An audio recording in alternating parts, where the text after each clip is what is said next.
आज के मेहमान। अथ स्वागतम् शुभ स्वागतम् अथ स्वागतम् शुभ स्वागतम् आनन्द मङ्गल मङ्गलम् आनन्द मङ्गल मङ्गलम् हितप्रियं भारत भारतम् हितप्रियं भारत भारतम् स्वागतम् शुभ स्वागतम् अथ स्वागतम् शुभ स्वागतम्। आज के मेहमान इस कार्यक्रम में आज हम आपको सुनवा रहे हैं रंगमंच और फिल्म अभिनेत्री गीतांजलि कुलकर्णी से रेणु चतुर्वेदी की बातचीत का भाग पहला। दोस्तों नमस्कार। आज के मेहमान में हमारे मेहमान लगभग हर विधा के होते हैं। फिल्मी दुनिया से लेकर मनोरंजन की अन्य विधाओं के साथ साथ साहित्य और यहाँ तक कि हमने प्रयास किया कि तकनीक क्षेत्र के भी लोग इसमें आएं और उस क्षेत्र की भी जानकारी हम सबको मिले, और हमने कोशिश की और जाहिर है कि बहुत हद तक सफल भी हुए। दोस्तों लेकिन आप ये ना सोचिएगा कि आज कुछ ऐसे ही क्षेत्र का कोई आने वाला है, बल्कि आज फिर हम फिल्म दुनिया की तरफ आ गए हैं। यहाँ पर भी बहुत सारी विधाएं हैं, जैसा कि चाहे वो गीतकार हों, संगीतकार हों, गायक हों, गायिका हों, निर्माता, निर्देशक, और फिर जाहिर है कि आपके पसंदीदा तो होते हैं हीरो हीरोइन। तो बात अगर हम करें अभिनय के क्षेत्र की, फिल्म जैसे ही हम देखते हैं तो हम सीधे सीधे सोचते हैं कि कौन उसमें अभिनेता है, कौन मुख्य अभिनेत्री है। लेकिन उसके साथ साथ साथियों, आपने भी देखा है और आप याद भी रखते हैं कि बहुत सारे ऐसे चरित्र अभिनेता अभिनेत्री भी होते हैं जो बरबस हमारा ध्यान अपनी तरफ खींच लेते हैं और पूरी फिल्म देखने के बाद भी वो याद रह जाते हैं। भले ही उनकी भूमिका बहुत थोड़ी सी हो, बहुत छोटी सी हो, लेकिन सशक्त होती है। ऐसे अभिनय वाले कलाकार बहुत हैं। दोस्तों एक बात ये भी है कि अक्सर हम उन्हें उनके नाम से नहीं जानते। जाहिर है कि हीरो हीरोइन का नाम तो हम सबकी ज़बान पर रहता है, लेकिन ऐसे जो कैरेक्टर जिनको जीते हैं उनका नाम अक्सर हम नहीं याद रख पाते या हम मालूम भी नहीं करते। बल्कि आपने भी ज़रूर ये ध्यान दिया होगा कि ऐसे अभिनेताओं की या ऐसे अभिनय कलाकारों का नाम हम उनके उस चरित्र से जानते हैं जो उन्होंने जिया होता है, चाहे वो नाटक हो या फिल्म हो या कह सकते हैं धारावाहिक हो। ऐसे ही बहुत सारे कलाकारों को आपने इस कार्यक्रम में सुना, तो आप समझ गए ना कि आज हमने ऐसे ही एक कलाकार को बुलाया है, गीतांजलि कुलकर्णी। देखते हैं कि कैसे कैसे इनकी यात्रा आगे बढ़ी, कैसे कैसे रंगमंच में इन्होंने काम किया और धारावाहिक में काम किया, फिल्मों में काम किया, क्या इनके अनुभव हैं। हम सबसे पहले स्वागत कर लेते हैं गीतांजलि कुलकर्णी जी का। थैंक यू रेणु जी, बहुत बहुत शुक्रिया, आपने मुझे यहाँ बुलाया। Thank you so much. अब जब विविध भारती में आई हैं आप, तो विविध भारती के बारे में, या यूं कहें कि विविध भारती से आप कब से जुड़ी हैं, वहीं से शुरुआत करते हैं? बचपन से, क्योंकि हम सुबह जब स्कूल में जाते थे, मुझे याद है ये विविध भारती है, वहाँ से हमारे दिन की शुरुआत होती थी। और मेरी जो माँ है वो बहुत ही पुराने गाने पसंद करती हैं, तो मुझे जो शौक लगा गानों का या फिल्मों का वो मेरी माँ की वजह से ही है। और उनकी वजह से हम बहुत रेडियो सुनते थे। Vividh Bharati was the only thing, क्योंकि वही हम घर पे होता था, तो बिल्कुल फैन है हम विविध भारती के बहुत बचपन से। सुनकर बहुत अच्छा लगा। एक तो बात है ना गीतांजलि जी, जैसे कि 1957 से शुरू हुआ ये जो संस्थान है, या यूं कहें कि एक पूरा टीम वर्क है जिसकी बदौलत हम यहाँ तक आए, एक लंबा सफर हमने तय किया, यानी कि विविध भारती ने। और जब इस तरह से उसकी प्रशंसा करने वाला कोई मिलता है तो बिल्कुल मन आह्लादित हो जाता है। और खासतौर से इसलिए अच्छा लग रहा है कि चलिए आपकी माँ सुनती थी, लेकिन आप यानी कि ये नई जनरेशन भी, नई पीढ़ी भी सुनती है, तो बहुत अच्छा लगता है। और आप ऐसी अकेली नहीं हैं, ऐसे हमारे बहुत सारे और भी मेहमान आए जिन्होंने इस तरह के अपने उद्गार व्यक्त किए, विविध भारती के प्रति अपना स्नेह हमारे सामने प्रकट किया। तो गीतांजलि जी, लगता है ऐसा कि यहाँ पर कुछ रिकॉर्डिंग जो है, जो हमने की थी, उसको सुनवाते हुए चले। ऐसे एक बार श्रोता फिर से यादों के गलियारे में चलेंगे और सुनेंगे जो रिकॉर्डिंग वो सुन चुके हैं। वैसे तो बहुत सारे लोगों ने तारीफ की है, खुश हुए हैं कि विविध भारती में वो आए जिसको कि बचपन से सुनते आ रहे थे, बहुत स्नेह करते हैं, मुरीद हैं विविध भारती के, बहुत कुछ सीखा है। कुछ लोगों की जो भावनाएं हैं वो यहाँ सुनते हुए चले आगे। देव नेगी की भावनाएं विविध भारती के बारे में। मुझे ये याद आ रहा है कि मेरे पास एक छोटा सा रेडियो होता था। उस टाइम पे एक्चुअली मैं गांव से बिलोंग करता हूँ, उत्तराखंड के एक छोटे से गांव से, तो केबल बहुत लेट आया था उस टाइम पे।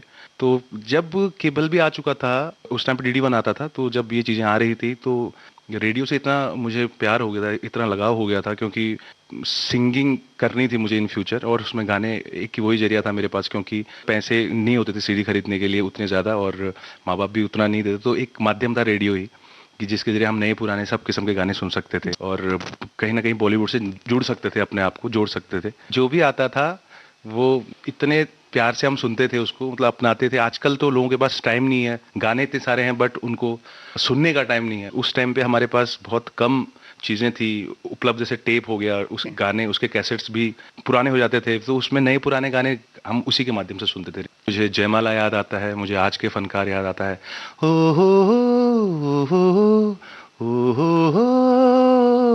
आज के फनकार। त्रिवेणी था, अपना बाइस्कोप की बातें थी। बचपन में किशोर कुमार जी और मोहम्मद रफ़ी साहब के गाने बहुत आकर्षित करते थे, और तब मुझे कीड़ा भी हो गया था सिंगर बनने का, कि मैं भी सिंगर बनूंगा बड़े हो गए। तो इन्हीं लोगों को आइडल मान के इन्हीं के गानों में रियाज कर करके मैंने कोशिश की कि मैं भी चलो प्लेबैक सिंगर बनूंगा एक दिन। क्योंकि हमारा कोई म्यूजिक का बैकग्राउंड तो था नहीं प्रॉपर, उसकी हमने सीखा या शिक्षा ली। तो पिक्चर के जो गाने होते थे वो कठिन भी होते थे, कुछ कुछ बहुत ज़्यादा सरल भी होते थे, बट वो दिल तक लगते थे, तो इसीलिए उसके लिए ज़्यादा प्रेम था मेरा। और हम तो जो भी मेरा आर्ट है वो नेचुरल, बाद में मैंने सीखा वो बात अलग है, बट बचपन से जो गाने सुने हैं, पुराने नए गाने जो भी सुन के ही जो हमने सीखा है। कुछ शब्द प्रतिभा सिंह बघेल के विविध भारती, जो कि मेरे बचपन में, मतलब मेरी माँ जब कहती थी कि वो लोग विविध भारती सुनते थे, तो ऐसा लगता था कि ये विविध भारती मम्मी क्यों सुनती हैं। और उसके बाद जब मुझे सुनने का शौक हुआ और जब मैं विविध भारती सुनने लग गई, तो लगता था कि ये एक कुछ कमाल की एक जगह है जहाँ से इतना खूबसूरत म्यूजिक सुनने को मिलता है। विविध भारती के आप फैन हैं, और अब हमारे बहुत सारे श्रोता भी आपके फैन हैं, और आज आप एक खुद कह सकते हैं ना कि अपने फैंस के लिए आप आई हैं, तो उनकी तरफ से भी आपका फिर से हम स्वागत करते हैं। और ये जो आपने कहा कि फिल्मों का शौक तो था, लेकिन बहुत सारे लोग सपने देखते हैं कि फिल्मों में जाएंगे, एक्टिंग करेंगे, लेकिन पहुंच नहीं पाते। तो आपकी यात्रा कैसे शुरू हुई? मैं मराठी हूँ, और मराठी जो मिडिल क्लास है वो बहुत नाटक देखता है जी। और हमारे जो गणपति उत्सव होते हैं उसमें भी हम नाटकों का प्रदर्शन करते हैं। तो बचपन से उसकी मतलब आदत थी नाटक देखने की और करने की, और अच्छा भी लगता था। वो एक जो एनर्जी होती है नाटक करते समय, रिहर्सल्स करते समय, उसमें बहुत आनंद आता था। बचपन से एक हॉबी के तौर पे तो किया ही था, लेकिन जब एक प्रोफेशन के तौर पे मैंने सोचा कि मैं ये करूं, जब मैंने नेशनल स्कूल ऑफ ड्रामा में एडमिशन ली, तो थोड़ा सा डर लग रहा था कर पाऊंगी या नहीं कर पाऊंगी, क्योंकि हमारे घर वाले भी हॉबी जब तक थी तब तक साथ दे रहे थे, लेकिन जब कहा कि कोर्स करने वाली हूँ, प्रोफेशनल कोर्स करने वाली हूँ, तो घर से इतनी इजाज़त नहीं थी। लेकिन थैंकफुली मुझे लगता है नाटक का जो मेरा फाउंडेशन है वो मुझे आज भी उसका उपयोग हो रहा है, उसके वजह से मैं फिल्में या एक्टिंग का जो मेरा करियर है वो कर पाई हूँ, उसी ने मुझे ग्राउंडेड रखा है, मैं कहूँगी। तो देखिए, ये होती है बात, बचपन में सीखी हुई चीज कब काम आ जाए नहीं पता, इसीलिए कहते हैं कि बचपन में बहुत कुछ करना चाहिए और अच्छा अच्छा करना चाहिए। वैसे ही आप भी इत्तेफाक रखती होंगी ना कि जो हम सामाजिक सरोकार की चीजें करते हैं, ये रंगमंच की बात की, या गणपति उत्सव है जैसे, ऐसे ही रामलीला है, कृष्ण लीला होती है, बहुत सारे और भी रंगमंच के मतलब कह सकते हैं ना कि विधाएं हैं, उनके तरीके हैं। जब बच्चे उसमें प्रतिभागी बनते हैं तब नहीं पता होता है कि ये बाद में कैसे काम आएगा और किस तरह से हमारी नींव मजबूत करेगा। अब बात आए तो विद्यालय की भी आ सकती है इसमें कि हाँ, विद्यालय में भी कुछ कुछ ऐसे कार्यक्रम, चाहे वो वाद विवाद प्रतियोगिता हो या कुछ भी हो, वो सब कहीं ना कहीं हमारी जो नींव को मजबूत करता है और आगे हमारे करियर में या हम जो भी व्यवसाय चुनते हैं उसमें हमारे व्यवसाय को संबल प्रदान करता है। तो इस तरीके जो सपोर्ट सिस्टम है, हमें लगता है कहीं ना कहीं उसकी नींव जो है वो बचपन में पड़ जाती है, और जब इस तरीके की होती है तो वो बहुत मजबूत होती है। और जाहिर है कि आपकी बात से भी ऐसे ही लग रहा है। तो दोस्तों, जब भी मौका मिले कुछ भी करने का, तो उसे गंवाना नहीं चाहिए, बल्कि कर लेना चाहिए। और बच्चों में भी ऐसे संस्कार डालने चाहिए कि जो भी समाज में हो रहा है, जो हमारे यहाँ परंपरा चली आ रही है, या जो रीति रिवाज हैं, जो भी होता आ रहा है, पारंपरिक चीजें हैं, वो कहीं ना कहीं इसीलिए हैं कि वो हमारे व्यक्तित्व में चार चांद लगा देती हैं। हाँ, देखिए, जब इतनी बचपन की बात चल रही है, उत्सव की बात चल रही है, तो यहाँ पर क्यों ना कुछ गीत संगीत हो जाए, पूरा माहौल बन जाए, फिर आगे बढ़ते हैं। जरूर।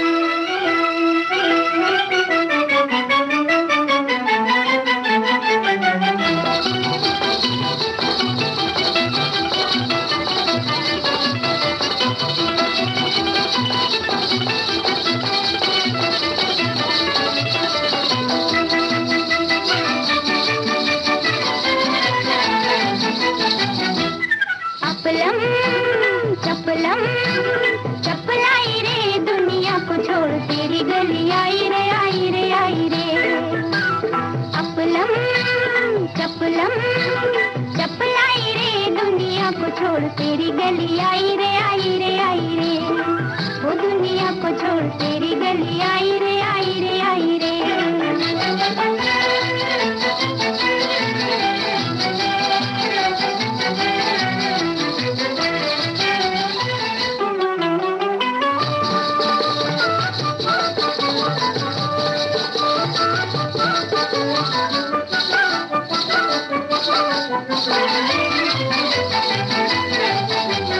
बड़ा मजबूर किया हाय तेरे प्यार ने, मार दिया हाय तेरे प्यार ने। बड़ा मजबूर किया हाय तेरे प्यार ने, मार दिया हाय तेरे प्यार ने। अब पछताए दिल हाय कित जाए दिल, अब पछताए दिल हाय कित जाए दिल। काहे को ये आग लगाई रे लगाई रे लगाई रे। अपलम चपलम चपलाई रे दुनिया को छोड़ तेरी गली आई रे आई रे आई रे। वो दुनिया को छोड़ तेरी गली आई रे आई रे आई रे।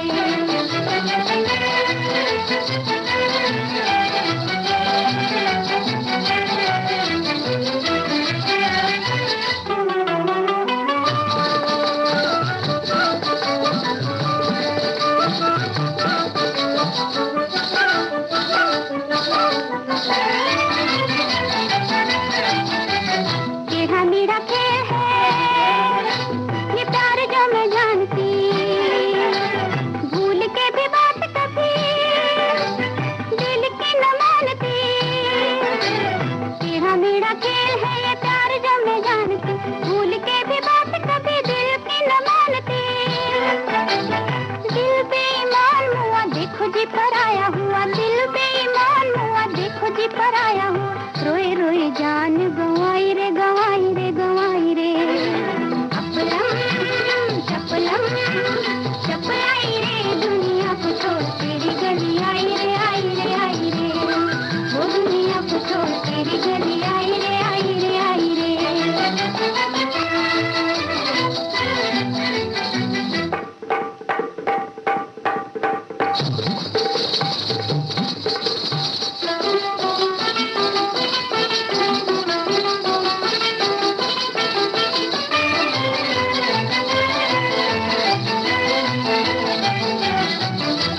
दगा देने वाला देखो कैसा दगा दे गया, छोड़ गया याद और दिल मेरा ले गया। दगा देने वाला देखो कैसा दगा दे गया, छोड़ गया याद और दिल मेरा ले गया।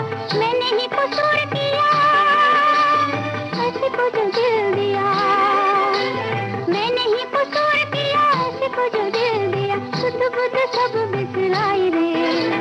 अपलम चपलम चपलाई रे दुनिया को छोड़ तेरी गली आई रे आई रे आई रे। वो दुनिया को छोड़ तेरी गली आई रे आई रे आई रे। जब परिवार में विरोध था, बल्कि यूं कहें कि सहयोग नहीं था, समर्थन नहीं था, फिर कैसे गई आप? मुझे लगता है जैसे अब आकाशवाणी है, दूरदर्शन है, वैसे ही जो इंस्टीट्यूट्स हैं हमारे, जैसे मैं जिस इंस्टीट्यूट से आती हूँ, नेशनल स्कूल ऑफ ड्रामा, वहाँ पे स्कॉलरशिप्स होती है जी। और वो स्कॉलरशिप हम जैसे जो लोग होते हैं जो जिनको शायद परिवार साथ नहीं देता है या मतलब आर्थिक मदद मिल जाती है, आर्थिक मदद मिल जाती है। और जैसे मुझे आर्थिक मदद की जरूरत नहीं थी, लेकिन मुझे जो स्टैंड लेना था वो उसके लिए मुझे सरकार ने मदद की, गवर्नमेंट इंस्टीट्यूशंस ने मदद की। तो मुझे लगता है मेरे क्लास में जैसे निवेदिता भार्गव यहाँ पे आई थी पहले, वो भी मेरी क्लासमेट थी। अनीता नेहा खालको रांची से थी, वो मेरी क्लासमेट थी।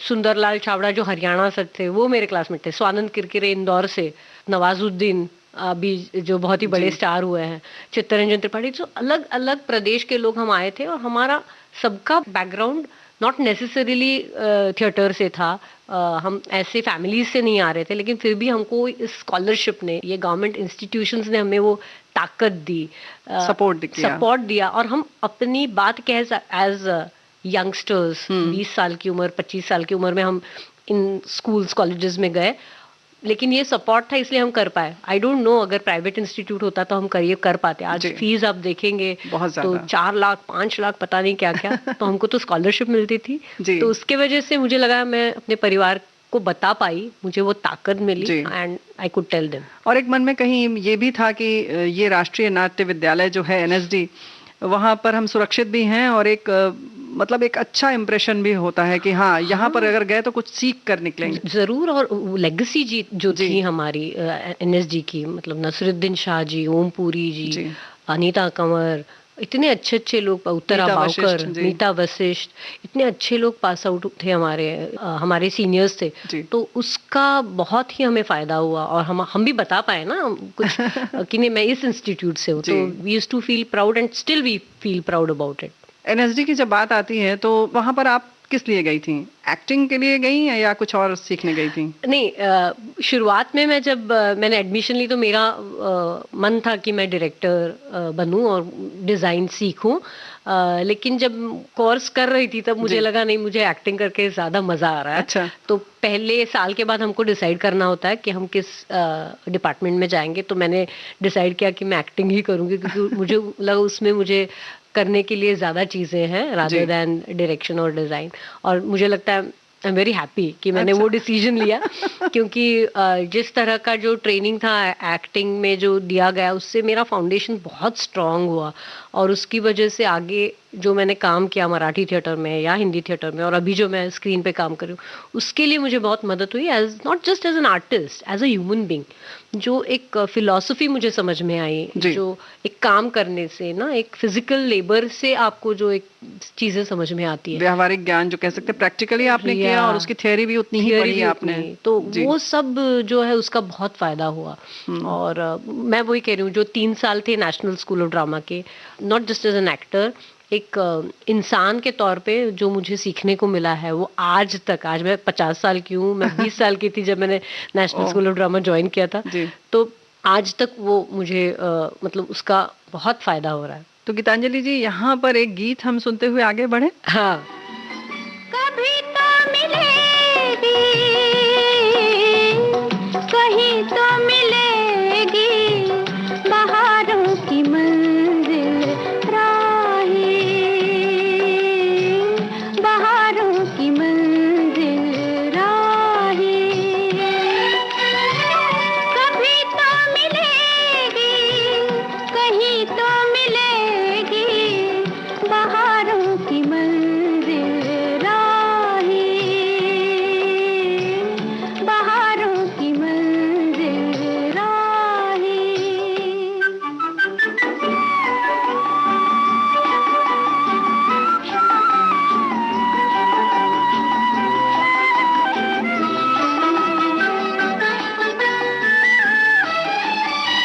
लंबी सही दर्द की राहें दिल की लगन से काम ले, आँखों के इस तूफान को पी जा, आहों के बादल थाम ले। दूर तो है पर दूर नहीं है, दूर तो है पर दूर नहीं है, नजारों की मंजिल राही,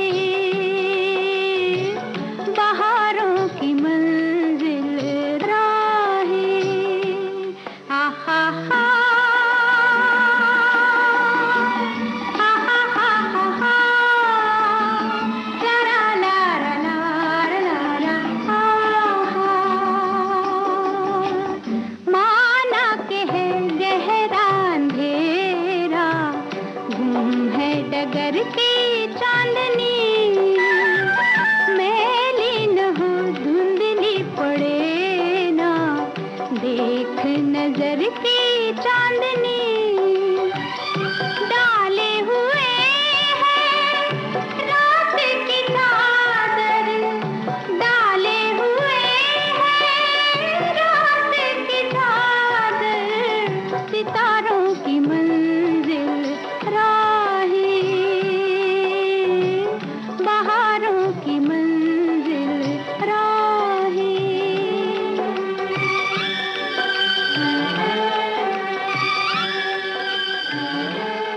चलिए, ये तो आपने कहा कि आपने बहुत कुछ सीखा, लेकिन वहाँ की कुछ कह सकते हैं कि शैतानियाँ कहें या मनोरंजन के लिए क्या करते थे, क्योंकि सभी गाने बजाने वाले, सभी एक्टिंग करने वाले, तो कैसे दिन गुजरता था, या कुछ मन लगाने के लिए या एंजॉयमेंट के लिए क्या करते थे?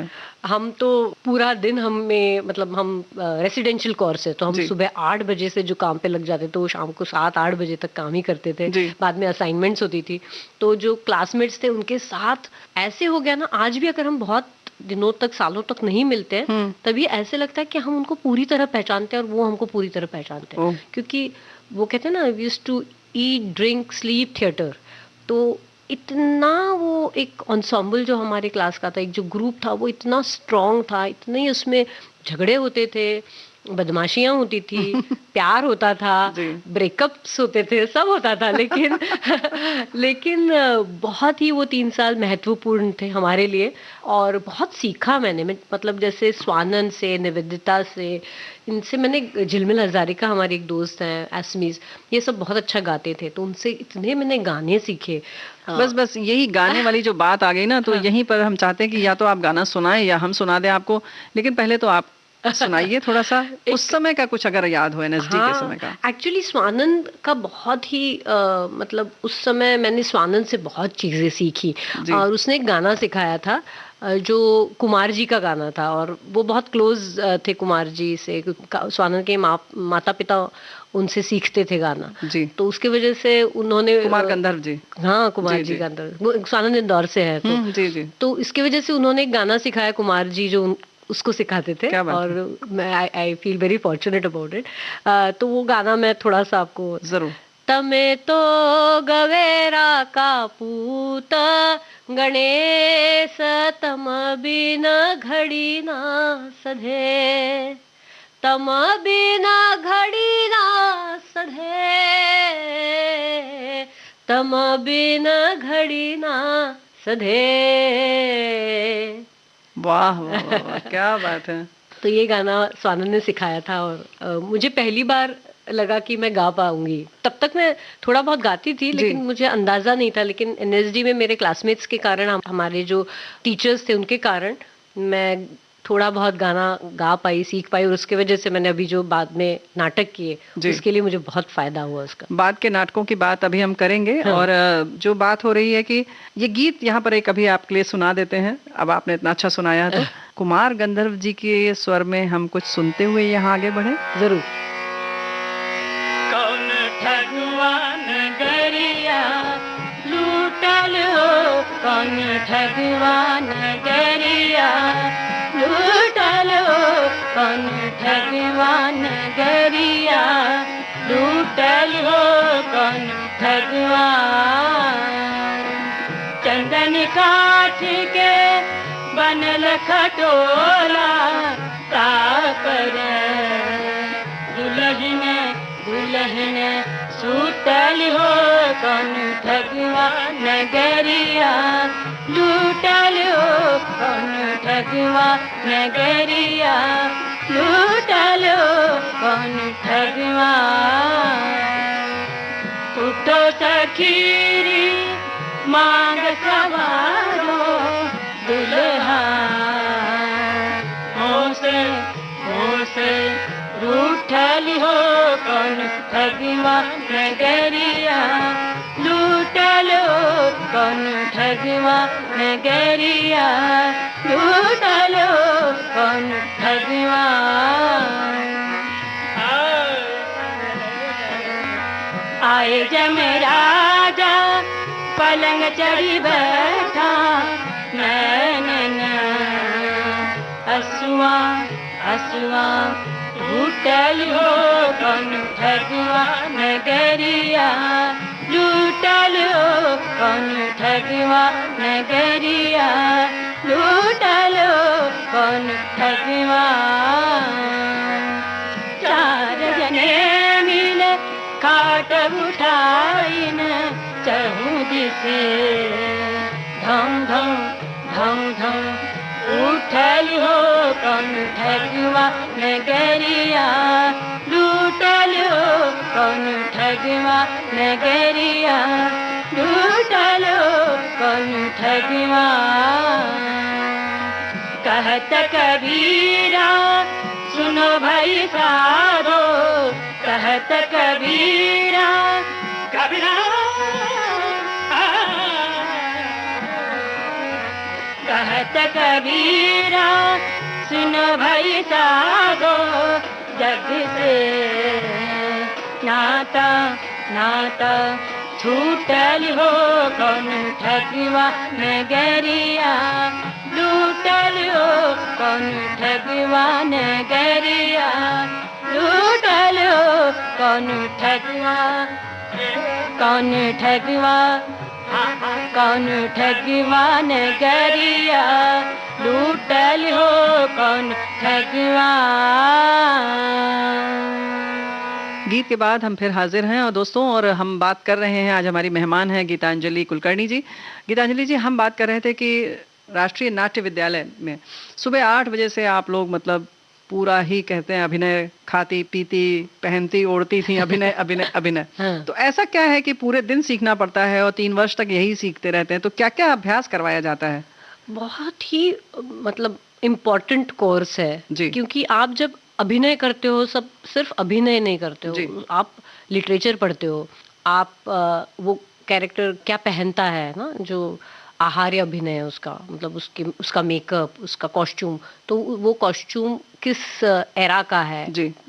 वो टाइम क्या है, वो किस बैकग्राउंड से आता है, तो ये सब हमको सिखाया जाता है। लिटरेचर पढ़ाया जाता है, थिएटर का सेट कैसे बनाया जाता है वो कारपेंट्री से लेके मेकअप तक, ये सब चीज़ें, मतलब एक्टर को अंदाज़ा होना चाहिए कि मैं जो एक रोल कर रही हूँ या कर रहा हूँ उसके पीछे कितने डिपार्टमेंट्स लगे हुए हैं और कितनी मेहनत लगी हुई है, कितना रिसर्च लगा हुआ है, और उसका महत्व क्या है, उसका महत्व क्या है, और खुद को आना भी चाहिए। आज मुझे बहुत उस चीज़ की मदद हो जाती है, क्योंकि नए नए यंग डिज़ाइनर्स होते हैं या मेकअप पर्सन होता है या डायरेक्टर होते हैं, तो हम उनको समझा पाते हैं कि ये पात्र इस बैकग्राउंड से आता है तो उसका ब्लाउज ऐसे होना चाहिए, उसकी साड़ी ऐसे होनी चाहिए, मेकअप नहीं होना चाहिए।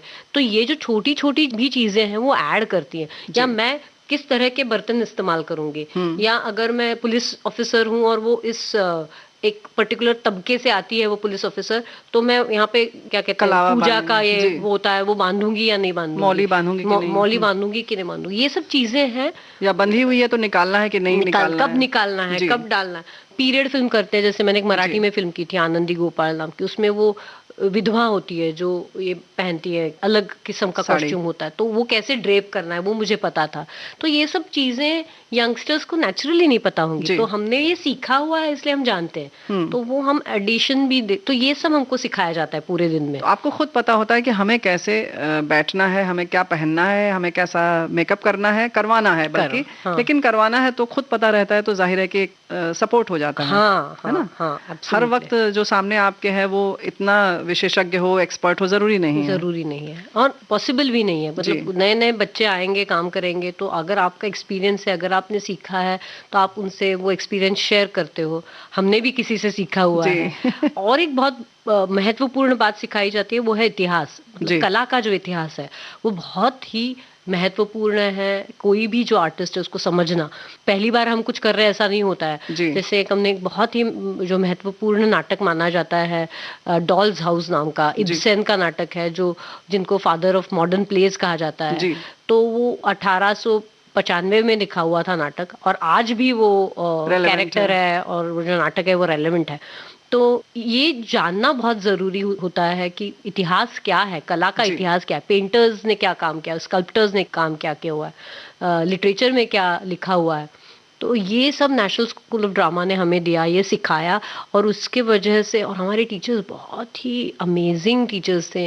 निभा जोशी करके एक मैम थी, वो हमें आर्ट हिस्ट्री पढ़ाती थी। रॉबिन दास जो अभी बहुत अच्छे एक्टर हैं, बहुत अच्छे किरदार निभा रहे हैं वो फिल्मों में, वो हमें डिज़ाइन सिखाते थे। हमको मास्क सिखाए जाते थे।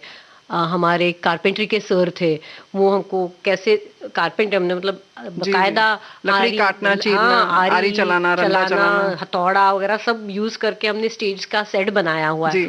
इंजीनियरिंग ड्राइंग किया हुआ है ना, मतलब पर्सपेक्टिव क्या, थिएटर में मतलब लाइट कहाँ से आएगी, कैसे होगा, प्लान क्या होगा, बर्ड्स आई व्यू क्या होता है, लाइट कौन सी लगेगी, पैरेलल कनेक्शन, ये सब हमने सीखा हुआ है। तो उसका बहुत बहुत ही फायदा होता है as a person and as a theatre artist. बातें बहुत रोचक हैं, लेकिन फिर भी एक गीत सुनते हैं और फिर बात और भी की जाएगी। आवाज दे कहाँ है गाना याद? हाँ, आवाज दे कहाँ है, आहा, वेरी ब्यूटीफुल सॉन्ग। तो सुनते हैं ये गीत। आवाज दे कहाँ है, दुनिया मेरी जवा है, आबाद मेरे दिल में उम्मीद का जहां है, दुनिया मेरी जवा है, आवाज दे कहाँ है।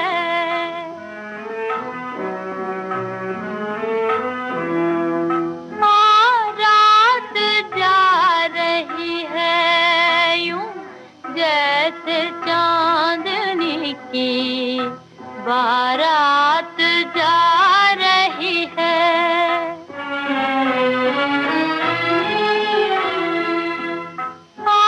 रात जा रही है यूं जैसे चांदनी की, बारात जा रही है। चलने को अब फलक से तारों का कारवां है, चलने को अब फलक से तारों का कारवां है, ऐसे में तू कहाँ है, दुनिया मेरी जवां है, आवाज दे कहाँ है।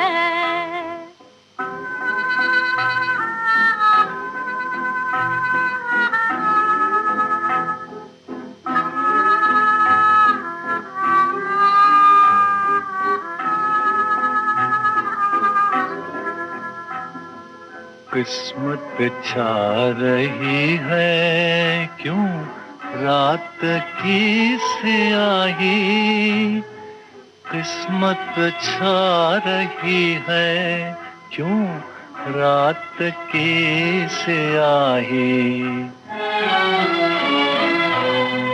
गिरा है मेरी नींदें तारों से ले गवाही, गिरा है मेरी नींदें तारों से ले गवाही,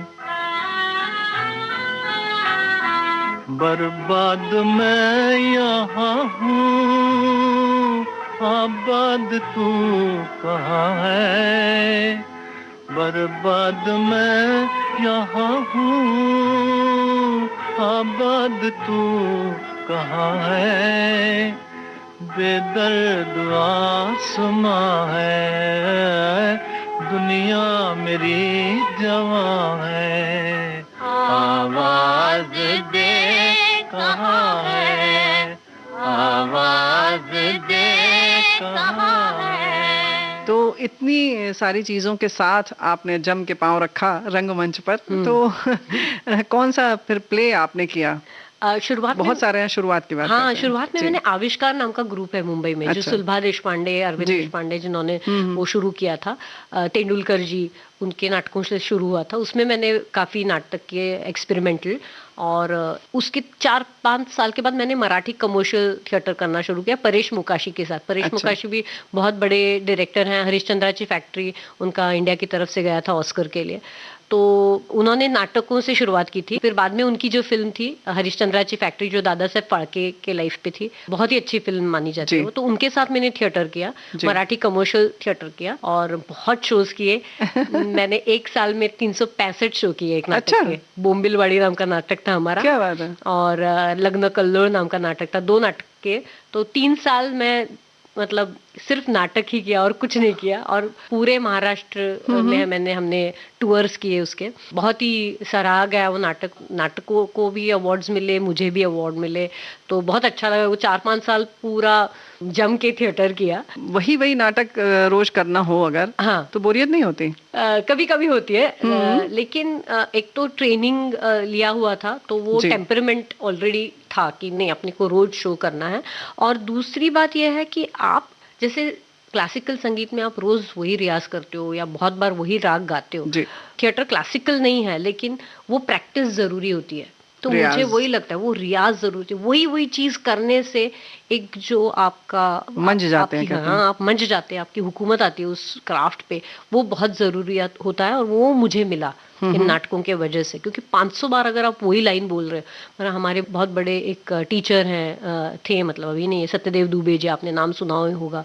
तो वो कहते थे 1000 बार जब आप लाइन बोलते हो तब वो लाइन आपकी होती है। तो आप वो जो प्रैक्टिस है ना, वही चीज करने की, नींद से भी उठो तो आप वो लाइन बोल सकते हो, नींद से भी उठो तो आप वो शो कर सकते हो, उतने ही भाव के साथ, उतने ही अंदाज में। हाँ, मुझे एक्सपीरियंस मराठी कमर्शियल थिएटर करते हुए मिला, और बहुत ही मतलब क्या कहते हैं, वो अलग ही दुनिया है जो आपको, मतलब हमारे शोज, हम ट्रैफिक में अटक जाते थे, लोग रुके रहते थे हमारे शोज के लिए। अच्छा। और हम आते थे और जो हमारी बस होती थी उसी में हम मेकअप करना शुरू कर देते थे। अच्छा। नासिक में शो है और बाद में दादर में शिवाजी मंदिर में शो है। ट्रैवलिंग में अटक गए हैं ट्रैफिक में, हमने बताया कि ट्रैफिक में अटक गए कलाकार, आप रुकोगे? तो लोगों ने कहा हाँ हम रुकेंगे। अच्छा। हम गए हैं, वहीं पे ब्रश किया फटाफट थिएटर में ही, और जाके स्टेज पे आधे घंटे में तैयार हो गया नाटक किया। तो ये सब एक्सपीरियंसेस जो थे, जो रात में ठंड में ओपन एयर में कोकण में शो कर रहे हैं या जलगांव में शो कर रहे हैं, बहुत ओपन एयर में भी, क्योंकि कुछ थिएटर्स जो होते हैं उसमें वहाँ पे, और ये मैं बात कर रही हूँ 2001 की, तो तब हर जगह वैसे अच्छे थिएटर्स नहीं होते थे, तो मेकशिफ्ट थिएटर्स होते थे, वहाँ पे जाके शोज किए, विदर्भ में जाके शोज किए, तो बहुत ही अलग अनुभव, बहुत अनुभव, और उससे जो आपको सीखने को मिलता है ऐसे अनुभवों से, वो आपको कहीं किताबों में नहीं मिलेगा, कहीं नहीं मिलेगा, किताबों में नहीं मिलेगा, किताबों में नहीं मिलेगा या मतलब जो हम शूटिंग्स में नहीं मिलेगा आपको वो अनुभव, वो आपको थिएटर करके ही मिलेगा, मुझे लगता है। थिएटर का अनुभव बहुत जरूरी है एक्टर के लिए, नींव मजबूत हो जाती है बहुत। फिर कभी आपको ये नहीं लगा कि थिएटर में जाहिर है कि उस हिसाब से उतना पैसा नहीं है, उतना ग्लैमर नहीं है, तो सिर्फ फिल्मों में ही जाएं, ऐसा कभी नहीं मन में आया? शुरुआत में बिल्कुल ही ऐसा नहीं लगा, क्योंकि मैं जब ढूंढ रही थी नेशनल स्कूल ऑफ ड्रामा से आने के बाद काम ढूंढ रही थी, तो मुझे समझ में आया कि फिल्मों में जाना बहुत मुश्किल है, और वो जो वर्ल्ड है वो भी अलग है। तो मुझे लगा कि, और मैं टीवी नहीं करना चाहती थी तब। अच्छा। तो इसीलिए मुझे लगा कि मेरे लिए नाटक ही सही होगा, क्योंकि मेरे विचार जैसे हैं उस विचार के लोग मुझे नाटक में ही मिलेंगे। तो इसलिए मैंने I chose theatre. And such कहूँ तो मैं नेशनल स्कूल ऑफ ड्रामा जब गई तब मेरे दिमाग में वही था कि मुझे नाटकों में काम करना है। अच्छा। तो मेरे दिमाग में जो सिनेमा था वो सिर्फ पैरेलल सिनेमा ही था। तब मुझे कमर्शियल जो मेन स्ट्रीम सिनेमा उससे ज्यादा लगाव नहीं था। I couldn't identify my self, मतलब मुझे नहीं लगा कि मैं कहीं इसमें अपने आप को प्लेस कर पाऊँ। तो मुझे हमेशा जो अट्रैक्शन था वो श्याम बेनेगल जी या गोविंद निहलानी जी या सत्यजीत राय जी की जो फिल्में थी, इससे ही मुझे लगता था कि ये कहानियां मैं थैंकफुली फॉर्चुनेटली पिया भैरू पिया मैं जब कर रही थी तब मुझे कोर्ट फिल्म मिली। मतलब मैं खुश नसीब हूँ, क्योंकि मुझे जिस प्रकार की कहानियां बतानी है या जिसमें रहना है वही काम मुझे मिलता गया। चलिए, ये पिया बहुरूपिया, आप नाटक की बात कर रही हैं, उसके बाद कोर्ट फिल्म की बात कर रही हैं। इस दुनिया में चलने से पहले एक फिल्मी गीत सुनते चलते हैं। जरूर। कौन सी फिल्म का कौन सा गीत आप सुनना चाहेंगे? मैंने इतने नाटक के बारे में बात की है तो एक बहुत ही तीसरी कसम का एक गाना है। तीसरी कसम का कौन सा गाना? सभी गाने उसमें जोरदार बढ़िया है। परेश्वर नाथ रेणु की कहानी है, बहुत सुंदर कहानी है, बहुत अच्छी तरह उसको फिल्माया गया है। चलत मुसाफिर मोह लिया रे, क्या बात है, पिंजरे वाली मुनिया।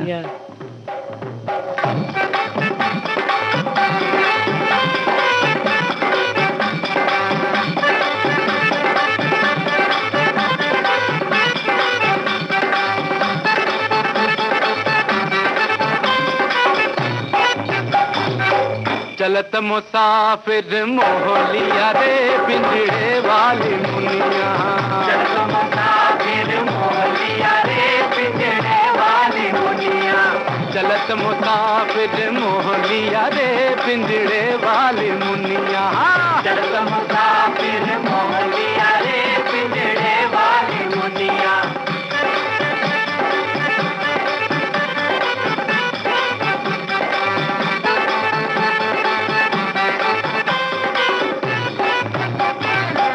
उड़ उड़ बैठी हलवैया तो कन्या, उड़ उड़ बैठी हलवैया रामा, उड़ उड़ बैठी हलवैया तो कन्या, अरे बर्फी के सब रस ले लिया रे पिंजरे वाली मुनिया, बर्फी के सब रस ले लिया रे पिंजरे वाली मुनिया, बर्फी के सब रस ले लिया रे पिंजरे वाली मुनिया।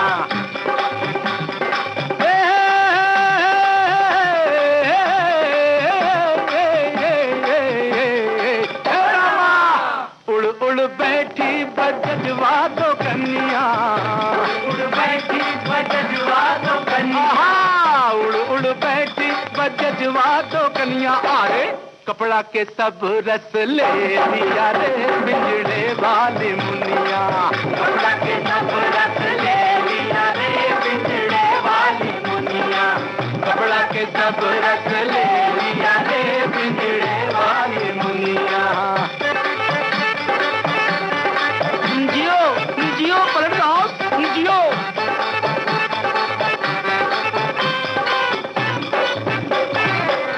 उड़ उड़ बैठी पनवड़िया तो कन्या, उड़ बैठी पनवड़िया तो कन्या, उड़ उड़ बैठी पनवड़िया तो कन्या, अरे बीड़ा के सब रस ले लिया रे पिंजरे वाली मुनिया, बीड़ा के सब रस ले लिया रे पिंजरे वाली मुनिया, बीड़ा के सब रस ले लिया रे पिंजरे वाली मुनिया। चलत मुसाफिर मोह लिया रे पिंजरे वाली मुनिया, चलत मुसाफिर मोह लिया रे पिंजरे वाली मुनिया, चलत मुसाफिर मोह लिया रे पिंजरे वाली मुनिया।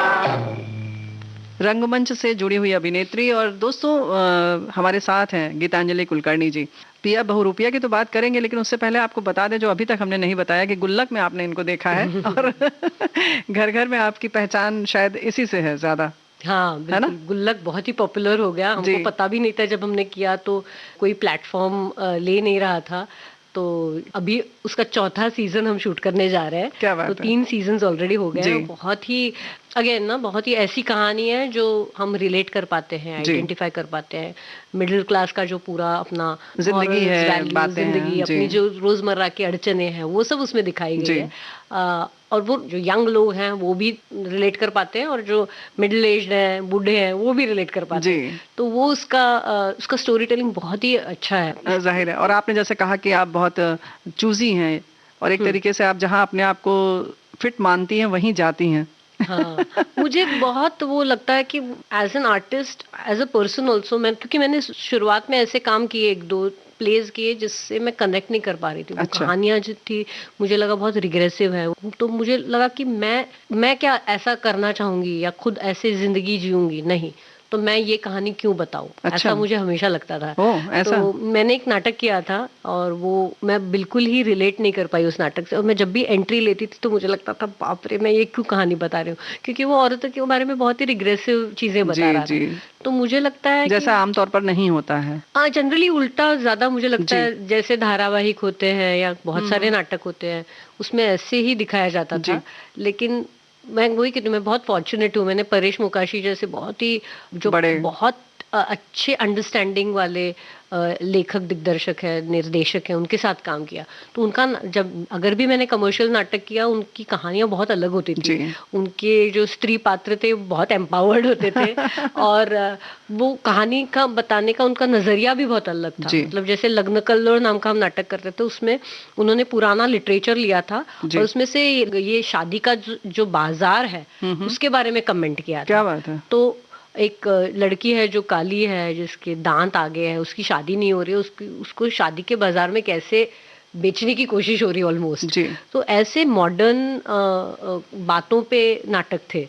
तो मुझे हमेशा लगता था कि ऐसे कुछ हम जब कहानी बताते तो उससे मनोरंजन तो होना ही चाहिए, लेकिन उसके साथ साथ हम कुछ ऐसी बात बताएं कि जो जिससे लोगों की आंख खुल जाए, है ना, एक कुछ सबक मिले कुछ। हाँ, सबक मिले ऐसा नहीं, लेकिन एक ना समझदारी बढ़े कि हाँ ये करना चाहिए। मैंने सोचा नहीं था ये ऐसे भी एक पॉइंट ऑफ व्यू है। तो अगर हम ऐसा कुछ कहानी में दे तो मुझे लगता है एज एन आर्टिस्ट हम ज्यादा ग्रो करेंगे और हम खुद ग्रो करेंगे और एक समाज लोगों को भी अच्छा, हम अपने साथ लेकर चलेंगे, ऐसा मुझे हमेशा लगता है। इसलिए गुल्लक मुझे इसी बात के लिए अच्छा लगता है क्योंकि वो होम मेकर है, जो शांति मिश्रा है जो मैं पात्र निभाती हूँ, वो होम मेकर है, लेकिन वो चुपचाप सबकी बातें सुन नहीं रही है, वो अपनी बात बता रही है जी, जो समाज की जरूरत है या जो अपनी फैमिलीज की चाहती है, या फैमिलीज की जरूरत है कि फैमिलीज में ये नहीं कि महिला चुपचाप जो बाकी मेल काउंटर पार्ट्स बोल रहे हैं उसकी बात सुने, वो अपना पॉइंट रखें, वॉइस करें। और एक बहुत अच्छी लाइन है, जिस वजह से मैंने गुल्लक स्वीकारा उसको, वो मैं आपको लाइन सुनाती हूँ। उसमें है कि रोज रोज अपनी चड्डियां वॉशिंग मशीन में छोड़ के चले जाते हैं, इतने बड़े हो गए अभी अपने चड्डियां धोना नहीं सीखा इन्होंने। तो मुझे I was so happy with this line, क्योंकि we see this no in our families की महिलाएं सब कुछ धोने का काम कर रही हैं और मतलब male members don't do that. तो वो ध्यान भी नहीं देते इस बात पर। ध्यान भी नहीं देते, तो उनको समझ में भी नहीं आता, मतलब अंदाजा ही नहीं आता कि एक महिला अपनी माँ घर में क्या क्या काम कर रही है। तो वो ये बताती है, वो चुपचाप करती नहीं है जी। शांति मिश्रा का जो पात्र है जी। तो इसलिए I could relate with that character and I wanted her to be shown in portrait in a particular way. और मुझे जब ये बताया गया तो मैंने ऑफ कोर्स गुल्लक के लिए हाँ ही कर दिया। क्या बात है। तो ये बहुत बड़ी बात है कि आप विषय और जो भी पात्र है उसकी किरदार को समझते हुए ही चुनती हैं, ये बहुत बड़ी बात है। कभी कभी क्या ऐसा भी हुआ कि आपने चुन लिया, उसके बाद आपने खैर बताया कि नहीं कंफर्टेबल होती थी, आपको खराब लगता था, तो फिर छोड़ देते हैं आप? नहीं, छोड़ तो नहीं सकते, जब आपका कमिटमेंट है तो आपको पूरा ही करना पड़ता है। लेकिन जिस तरह मैंने आपको एक नाटक के बारे में बताया कि जो मैं नाटक कर रही थी और मुझे बहुत ही अनकंफर्टेबल लगा वो करते हुए, मैंने वो कमिटमेंट तो पूरा किया, लेकिन मैंने वो मेरे लिए एक बहुत बड़ी सीख थी कि जब मैं अब चुनूंगी कोई काम तो ऐसा ही चुनूंगी जब मुझे लगेगा अंदर से दैट इंस्टिंक्ट। आपको पता होता है जब आप पढ़ते हैं कहानी कि ये मेरे विचार से मिलता जुलता है कि नहीं। तो I am very conscious when I read the script, when I meet the people who are making it. मतलब ऐसे नहीं कि कभी कभी कहानी अच्छी होती है, लेकिन जो लोग बना रहे हैं उनके साथ भी आपका एक कुछ मैच होना चाहिए, टीम पूरी जैसी है, उनके टेम्परामेंट कैसे हैं, उनके विचार कैसे हैं। अब जैसे मैं अतुल कुमार जी के साथ काम करती हूँ, पिया बहरूपिया नाम का जो हमारा नाटक, हमारी पूरी टीम इतनी बढ़िया टीम है। हमने जिस तरह से नाटक वो बनाया है, रेसिडेंशियल एक वर्कशॉप किया 1 महीने का कामशेत में जाके, वहाँ पे हमने वो नाटक बनाया। उसके शोज ग्लोब थिएटर जो लंदन में है वहाँ पे उसका ओपनिंग हुआ और हमने पूरी दुनिया में उसके शोज किए। 200 से ज्यादा शोज हुए उसके। क्या बात है। पूरे भारत में शोज हुए हैं, बहुत ही लोगों को अच्छा लगता है। शेक्सपियर का एडेप्टेशन है जिसमें नौटंकी के कुछ अंश है, उसमें से भी आपको कुछ सुनाना चाहूंगी क्योंकि बहुत ही वो मजेदार है। 12th नाइट जो कहानी है शेक्सपियर की, उसमें है कि एक लड़की है, वो ऐसे प्रदेश में जाती है जहाँ पे वो मतलब शिप रैक हो जाती है और वो आती है इस प्रदेश में जहाँ पे उसको डर लगता है। तो वो लड़की के भेष में आती है और राजा के यहाँ काम करने लगती है। तो वो राजा को बहुत नाच के गा के दिखाता है और राजा बहुत खुश हो जाता है। तो उसमें एक गाना है, जब राजा उसको बोलता है कि मेरा जो एक प्यार का संदेश है वो मेरी जो प्रेमिका है उसको जाके देना, तब वो संदेशा लेके जाता है जो लड़के के भेष में, और बोलती लाया हूँ संदेशा मोहब्बत भरा है ये जिसके लिए उसे कह दूं जरा। फिर वो उसको देखता है और कहते खुद खुदा ने बनाई ये तस्वीर है, पार दिल के जो जाए ये वो तीर है, लेकिन रांझा है वो तेरा, उसकी तू हीर है, मेरे राजा की हालत गंभीर है। क्या बात है, क्या बात है। इस तरह से वो संदेशा लेके जाता है और उसको ये सुनाता है। तो आप गाती हैं वहाँ पर, कुछ और उसका खास आपको डायलॉग पसंद है पिया बहुरूपिया का, सुनाएंगे आप? पिया बहुरूपिया में एक बहुत ही सुंदर लाइन है, वो अंग्रेजी में है, शेक्सपियर की लाइन है, लेकिन द वेरी ब्यूटीफुल। उसमें वो राजा के प्यार में पड़ जाती है और वो बता नहीं पाती क्योंकि वो पुरुष वेश में है, तो उसको समझ नहीं आता कि क्या करूं। तब वो एक सोलोलुकी है उसकी, a blank. She never told her love. She pined in her thoughts and melancholy. She sat like patience on a monument, smiling at grief. Was not that love indeed? ऐसी वो लाइंस है और बहुत ही आपको शेक्सपियर की lines है, तो हम क्या कहें। बहुत पावरफुल डायलॉग, और जाहिर है कि रिहर्सल बहुत करती हैं आपने, जैसे बताया कि नींव आपकी बहुत मजबूत होनी चाहिए। तो गीतांजलि जी, यहाँ पर एक गीत हम सुनते हुए आगे बढ़े। अभी जो नए गाने हैं उसमें से मुझे रॉकस्टार के गाने बहुत अच्छे लगते हैं। कौन सा? नादान परिंदे।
कागर मोरी दुनिया रज तो से चुन चुन खाइयो कागर मोरी दुनिया रज तो से चुन चुन खाइयो जिया रे खाइयो ना तो नैना मोर खाइयो ना तो नैना मोर प्रिया क्या मिलन की आस खाइयो ना तू नैना मोर खाइयो ना तो नैना मोर प्रिया क्या मिलन की आस ओ नारा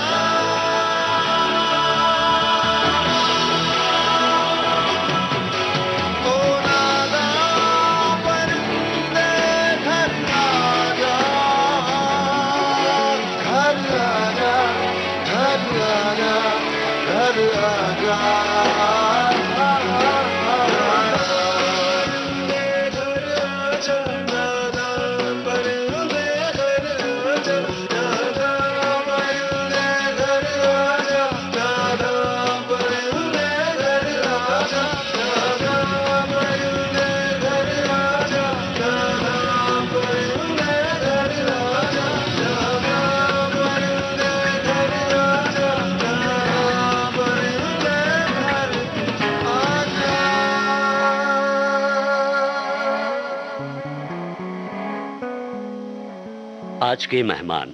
इस कार्यक्रम में आप सुन रहे थे रंगमंच और फिल्म अभिनेत्री गीतांजलि कुलकर्णी से रेणु चतुर्वेदी की बातचीत का भाग पहला। इस कार्यक्रम में तकनीकी सहयोग विनायक तलवलकर का था, संपादन आकांक्षा सिंह का और प्रस्तुतकर्ता थे जुबैर खान। आज के मेहमान।